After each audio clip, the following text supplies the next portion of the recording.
When I think Africa, I think motherland, paradise for all black people. You know, it's a place that's very strong in history. I really believe that it's our Africa, especially the youth. It is our Africa to actually make a difference in that. It's our responsibility as the youth. You know, gone are the times that we'll make excuses about things that are happening within Africa. Well, I think, despite Africa's history, has an abundance of natural resources, but also an abundance maybe of knowledge and information that isn't commercially yet recognized, like maybe social structure and things that we haven't yet found how to translate into things that are actually commercially viable. But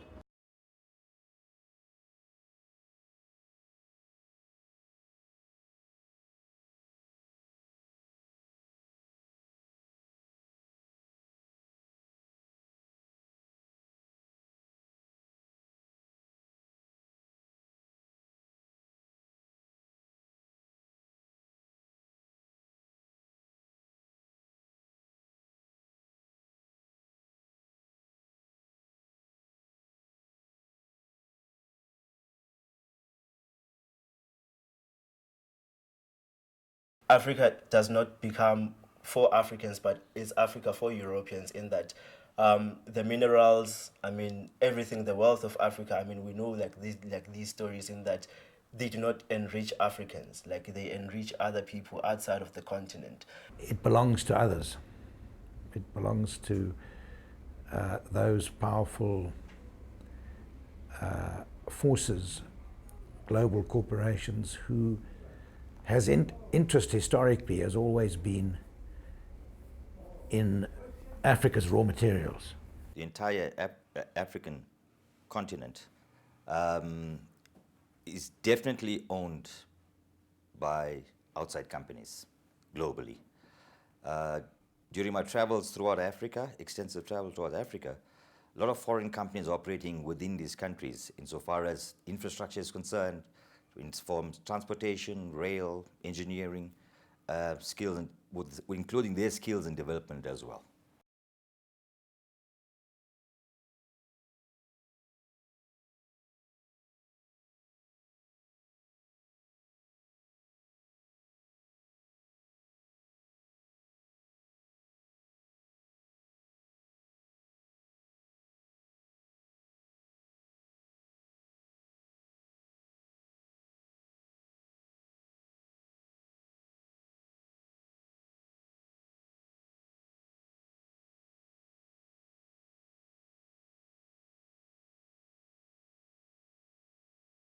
I think, South Africa being the small S in BRICS, we have to stand up and be counted, as part of the other four nations. So there's always been this notion that, you're the smallest economy rated against the other four. They are faster growing than you are. They've got more resources. But I think we need to stand up and be counted, because no one's going to feel sorry for us when we get it right or get it wrong. And we're not looking for someone to pity us. We just want our rightful place, and we want to be able to stand up and say we've delivered on it. The nature of the Chinese interest in Africa, I tend to believe the Chinese has a lot to say in Africa. There's a lot of their money being used, and of course, you know how it goes with lenders and borrowers. I mean, the lenders are normally your masters. I mean, take example, you got a loan from the bank. You're always trying to answer the bank. So we're coming to a situation where we're probably going to have to answer to the Chinese. We benefit from an investment perspective. From employment creation, there is no benefit to us at all, because the Chinese mode and model of working is totally different to our African methodology of working. Okay, it's a very crude, very fashionable way that they structure their working environment. And when they do move into an enterprise, it's the entire crew of them. Take, for example, Toyota South Africa. It used to be a purely owned South African company, okay, with enough workforces. The suppliers were owned by them. Now they're down to a basic model that's 100% Japanese owned again. Did we reverse the wheel? Or are we moving forward? We're not. All the other major players as well. Our steel producing, Alico Metal, Indian company. Our second landline operator, Neotel, Indian company. Take any major commodity resources country is owned by an external company. That's where we need to sort of, actually draw the line and be an equal partner. So we have enough negotiation power, I guess. And if we start to trust the continent and the people that live in it, then I think we can start to craft success for ourselves. But the more we look to other people to help us create success, the more divisive we become. The Chinese investment, yes, from investment perspective, but you got to control that investment, not give them 100% access to it insofar as dominating the Employment Equity Act, our BEE structures. We are coming in as a liberated country in a period where money has never had more power, probably in the history of the world. Bad economies is when someone from China comes to South Africa and he says he wants to own a company, and he says that he's going to take 65% of the shares of that company. That's bad economics. He's robbing us.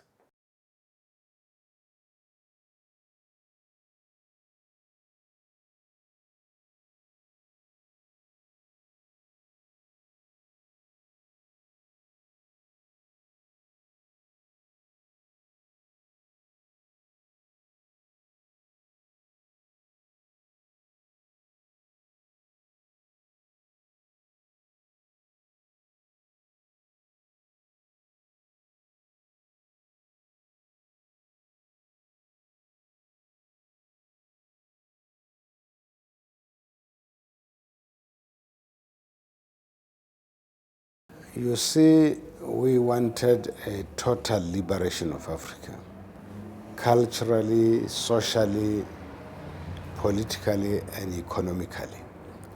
But you see, liberation is also a double-edged sword. You can use it to become a coconut, or you can use it to become your own person.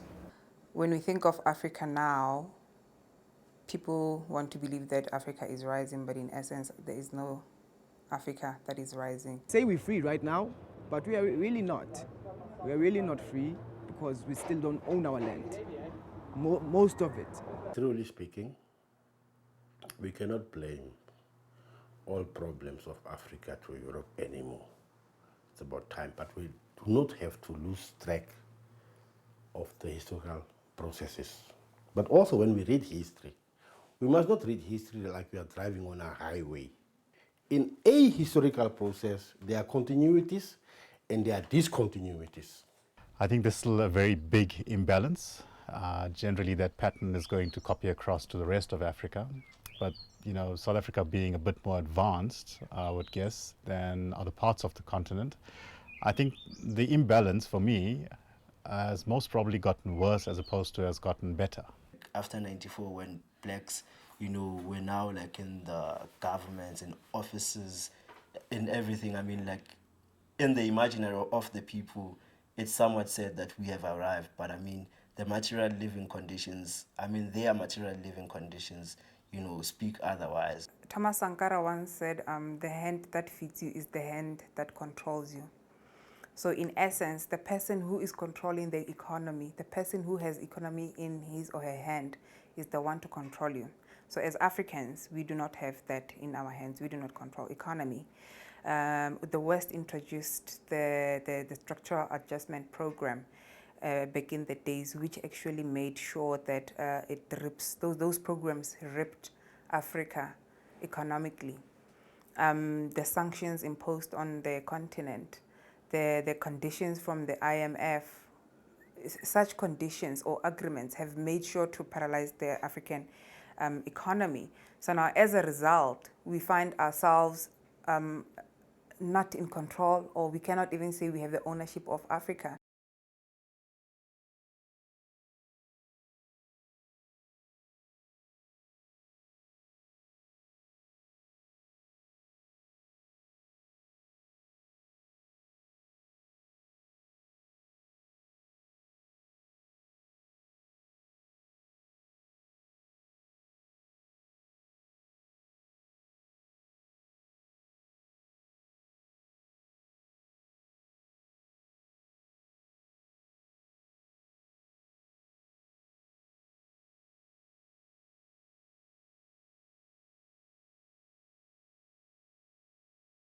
For the millionaires that were produced, it is definitely not in complement in any way or form to what we should have expected. The millionaires created are not passing on, whether they've become millionaires out of handshakes, golden handshakes, or whether they've been actually earned that millionaire status, is still for their self-benefit. And the rich are still getting richer and not passing on the benefit to the working man on the street. Yes, we've got our black brothers and sisters that are rising high. But what I've noticed is the gap is still there. The winning of democracy in 1994 was a tremendous step forward. But if you look at the structure of the economy, it's pretty much unchanged. It looks like things changed, you know, like, I mean, like the post-colonial world, I mean, like the post-colonial world, I mean, like there's a huge field now, like in the humanities called post-colonial studies. And we have a figure there, a theoretician and a revolutionary, Frantz Fanon, in his text, The Wretched of the Earth. I mean, he talks about the pitfalls of national consciousness. And I mean, he's just talking about, I mean, like the very things that have been happening since, you know, like the end of colonial times, you know, like political decolonization in that sense. And that, I mean, this state cannot really function in that, I mean, like the imperialist, it looks like they're gone, but they're not really gone. The truth of the matter is that South African capital, the 97%, still has not come on board in terms of the political vision of this country. Or rather, the money in this country is not busy with trying to help the politics of this country to improve the lot of most South Africans. The narrative is they're going to come like a horde, a Roy Khafar, and they're going to take everything you have, and before you know it, you will not have a single cent in your bank account when this horde of blacks get into the economic sector.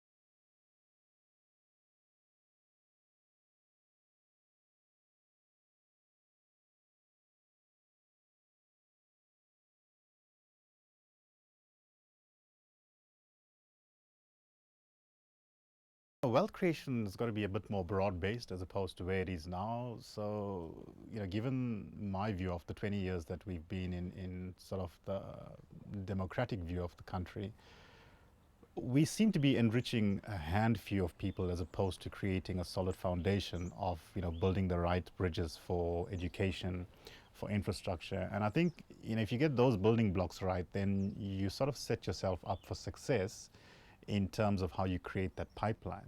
I guess in the 20 years to date, we haven't really created those strong foundations, especially the education foundation for the country. One thing that this government has done was to come with programs, affirmative action programs, including broadly based economic programs. But you see, it's not enough to make opportunities available to people. The people have got to be empowered to take advantage of those opportunities. We look at the BE Act, a very good act. I think we've got one of the best policies there is in the world. It's the implementation of it and how guys interpret it so that it can be implemented effectively. I think that's the key. If we can get implementation right, we can go a long way in transferring the economic power to the people. BEE, while it was good, it's just one of those, I don't mean to be too negative, but then BEE, it's also one of those systems that were put on the table by the economic controllers to say, here are these crumbs, see what you can do with these crumbs to empower your people. We don't touch our giant economy.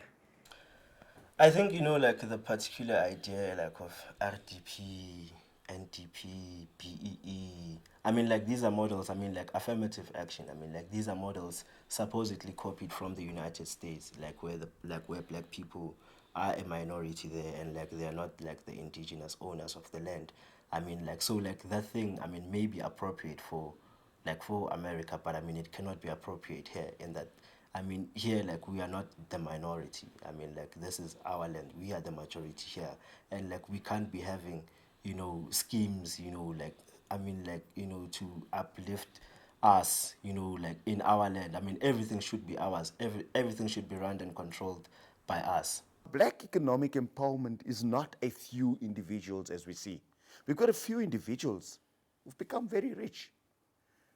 And unfortunately, because of the wealth that they attracted earlier in our democracy, it seems that the trust was built in a few individuals, and therefore the accumulation just grew within the grouping of people.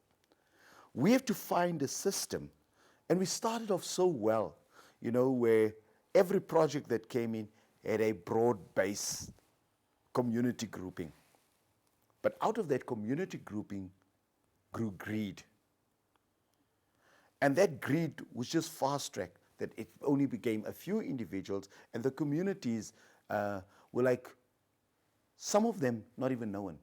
I mean, you take, for instance, a mining project here in Roodepoort Deep, was people who've never been in mining. How do you then give those people the shares? Whereas people who've slogged, who've built this economy, have nothing to show for it. We need to get workers into shareholding, especially our public resources.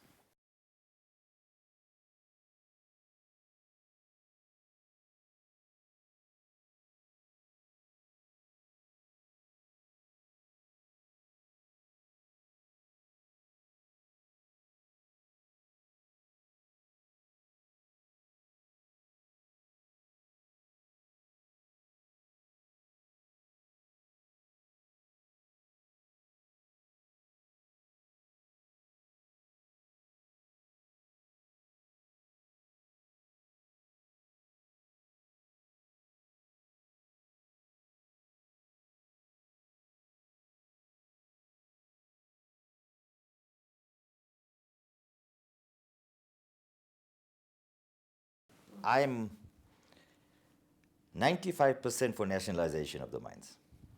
Very strongly, I believe that. We have our overseas companies walking to our country, walking to Africa, raping our land of our resources and minerals, and not benefiting a single person in Africa. It's taken out of the country. You don't experience that in Australia, you don't experience that in America, where South Africans just walk in there, start mining, or any resource whatsoever. It doesn't happen, only in Africa. We do not have a stringent enough control there. So nationalization would be the way to go to ensure that the ownership of the government is passed and the benefits of it is passed on to the workers of the mining industry. You have a nationalized mine with one rate and one size fits all, you would never be able to retain the skills. If we have to overnight nationalize our mines, most of our miners will leave South Africa. It's a pity that the people who just wake up and talk nationalization. This issue of nationalization was debated in the 50s, and it has been on the agenda of this country. But you see, you can't wake up tomorrow and you say you might nationalize the banks when you don't have the skills to run those banks. You say you want to nationalize the mines when our people who are in mining are simply there as miners underground. And the other people who are mining are people who have shares through the BEE system. They are not even miners. They are not running any mines. They can't run any mine. So I think that this is not a question that must be dealt with emotionally, because I think it should suffice that we want to deracialize the economy and get our people to be involved in this sector at the highest possible level. But again, that brings us to the question of education. When people don't have the skills, but they want to take over a bank, it's not going to work. The issue of ownership is quite a tricky issue. I'll give you one example. South African Airways belongs to the state, but every second or every third year, the government has to bail out, or the government has to provide a guarantee for South African Airways not to get into trouble. You see, so the government must bail them out. So what is the sense that that airline company belongs to the government, but every second year we must give him 5 million or 4 million or 3 million? That money could have gone to education. That money could have gone into infrastructure. But at the same time, a private company like British Airways or Kalula, the government doesn't bail that company out. I think the continent pretty much thought political power is everything. In a sense, it's a beautiful thing, gives you a lot of power, but it's also extremely short-sighted.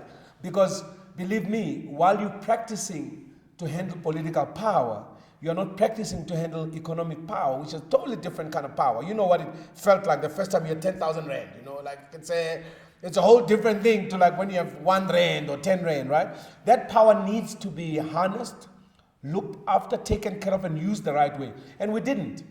I think you need the right leadership to actually drive whatever you need to drive. So whether it's state-owned entities or whether it's in the private sector, you know, so nationalizing stuff doesn't necessarily mean that you're going to have the right leadership actually drive the right objectives in that organization. And we've seen some of the failures in our state-owned enterprises. So for me, why do you want to go down that route? I'd rather deal with the root cause of saying, have you got the right leadership and the right management structure? And are you doing the right things, as opposed to nationalizing stuff? I think you need a balance between what you're going to privatize, but surely, so something like the electricity crisis that we've got, but you know, if you invite more of the private sector to participate in that,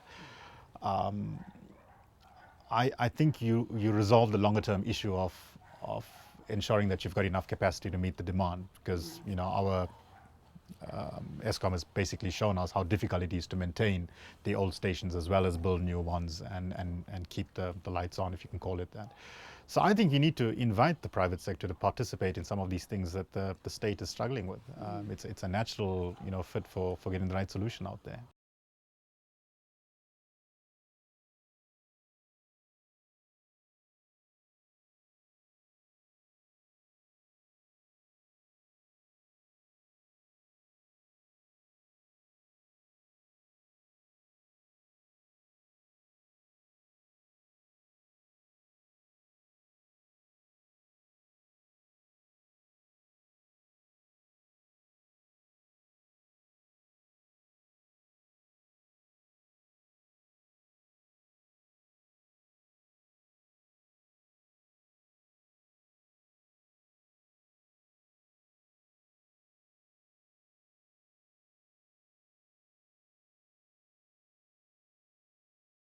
If we look at the land grabs in Zimbabwe, what did it do to that economy?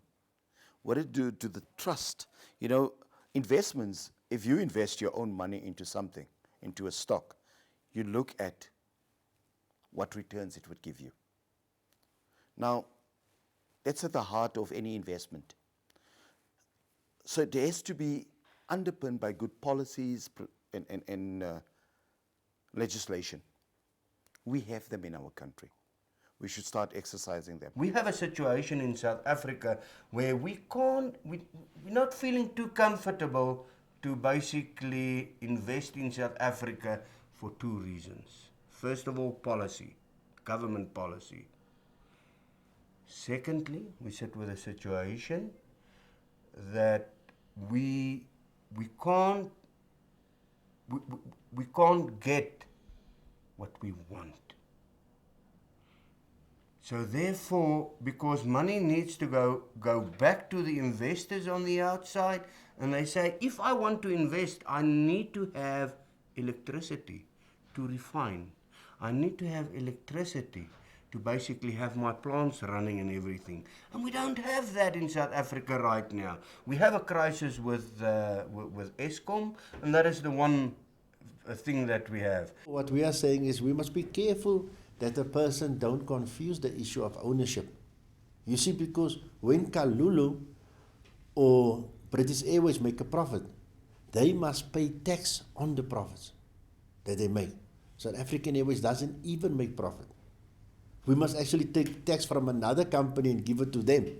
So we must be careful. So what we want to see happening is this. We want to see that our enterprises, whether they are run by the state or whether they are run by the private sector, that within those enterprises, the principle of decent work must be at the center of the process, so that your workers are respected, so that your workers can feel they can make a contribution to the company for who they work, so that that company also become world-class companies. And when they do well and when they make lots of profit, that they share those profits with their workers. They pay their fair share towards the taxes, okay? And they play a role where they don't cause damage to our environment, where they don't collude with other companies against the citizens of this country, and that they are good corporate citizens. So that is the kind of way that we want to see the way that our corporate companies operate and behave. If one look at the bigger picture from an economical viewpoint, you would basically see that the GDP that the mining industry contributes towards the South African economy is far bigger than the other commodities for that reason. So therefore, South Africa needs the mines to actually generate an income.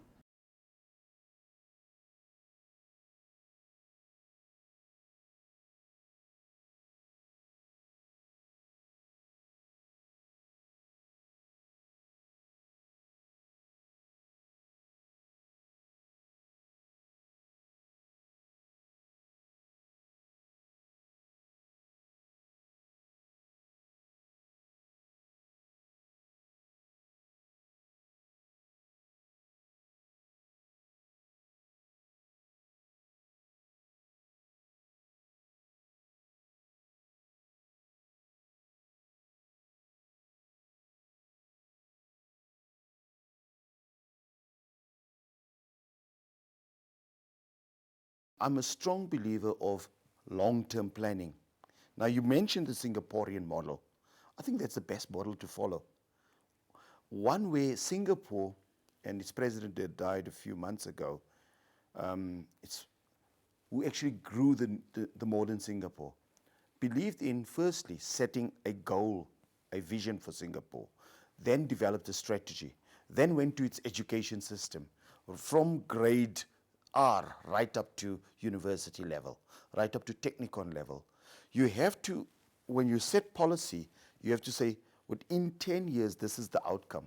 Because the child who goes to school next year is the worker within the next 15 years. The child who goes to high school is the person that intermediary begins to enter that economy within 7 years. The person who starts university now will be the person within 4 or 5 years that will be directing. The person who goes to our technikons, our TVET colleges. So it's all, you've got to look at it that way. I think what we have seen is some truly tremendous success stories in certain African countries, whereby the balance of payments in a few African countries has been quite impressive, where exports have actually gone up, and that has done a lot for the economy moving forward in some instances. And largely this has been driven by the petrodollars and also the raw materials and mineral resources. What we haven't seen on the African continent for these same countries that have been success stories in heightening their import figures, their export figures, has been the fact of value added to the materials. So in other words, there's a lot of raw materials going out. There's a lot of foreign exchange coming in, but we are not at a stage where there's production. I think we're failing on a very basic level, which is, improving infrastructure, giving people access to broadband, creating more possibilities for small businesses, and it's something that I think could be said of the African continent as a whole, with the exception of one or two economic hubs.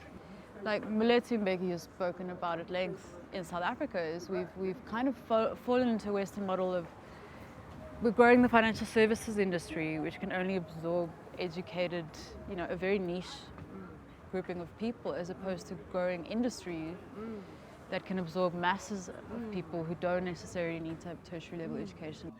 It's difficult for me to say South Africa is a failure as a country, because all of the stats say we are incredible. We've broken the world record in terms of building houses for people who've never had houses. Never ever heard of seen in the world what we've achieved in that area. Our education, for the first time last year, we had a black student beat the entire country, including every single white kid in the country, as the best, brightest kid. I understand that the fundamental issues are economics, but you cannot only use an economic approach to Africa's problems. It's not only economical, but more important, and what the Europeans did not understood, was to look at the cultural practices in Africa, because you have to look at culture of how economies developed. You can't just use an economic lens or a solution. You've got to think beyond economics.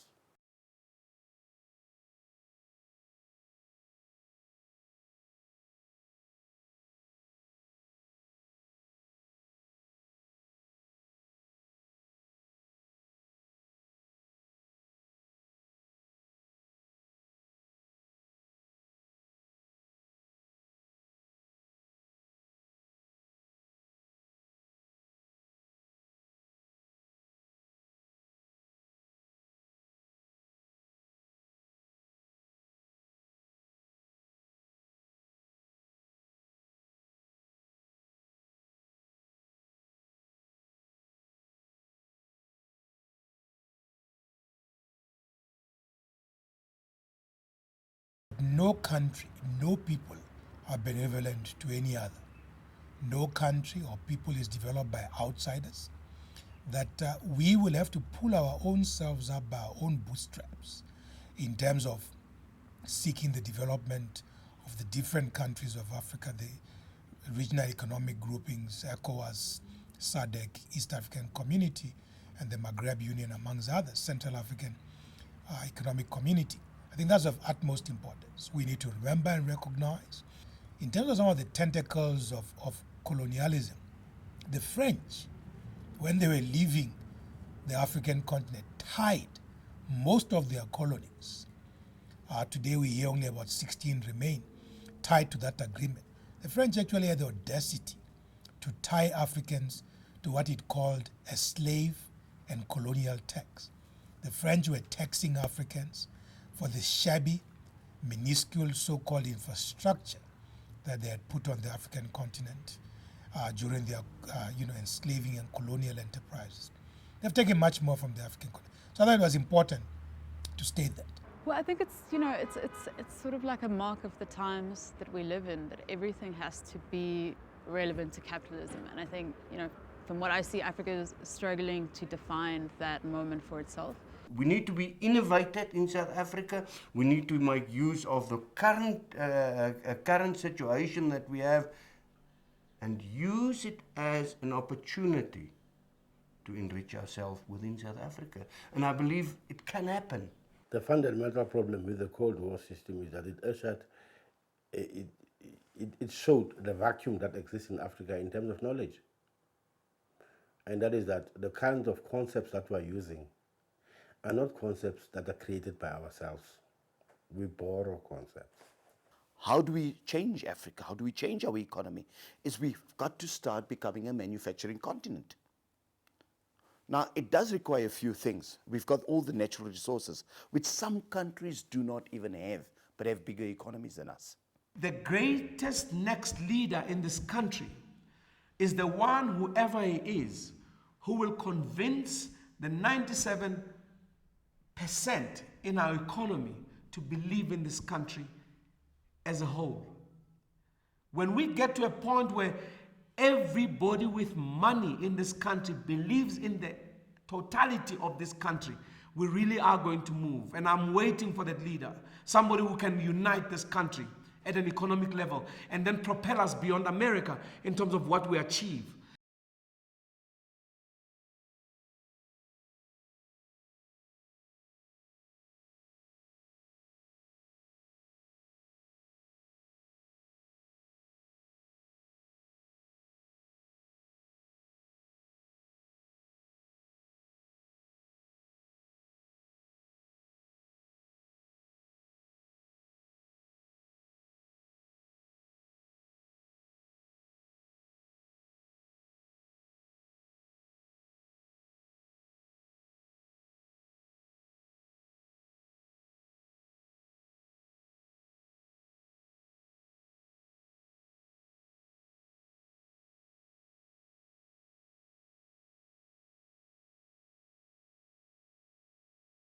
We have the best continent in the world. We need to start gearing up and using the other countries as models to ensure we're on the same platform as they are. So we be the next superpower globally. Africa has more than the potential. Our potential is to the extreme. We have the perfect climate, perfect work environment, no tornadoes, no earthquakes, absolutely nothing. Check our coastal region, as beautiful as ever. Set up a Dubai in KZN or in Cape Town, bring that foreign tourism back into the country. We will live wealthily and charge overpriced items like they do as well in their countries. Absolutely, we have more potential than any other country in the world.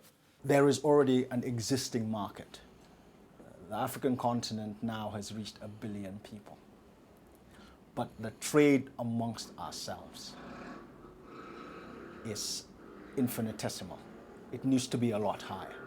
So as an example, from Kigali to Mombasa, there's a stretch of about 1,400 kilometers. One has to negotiate something like 47 roadblocks.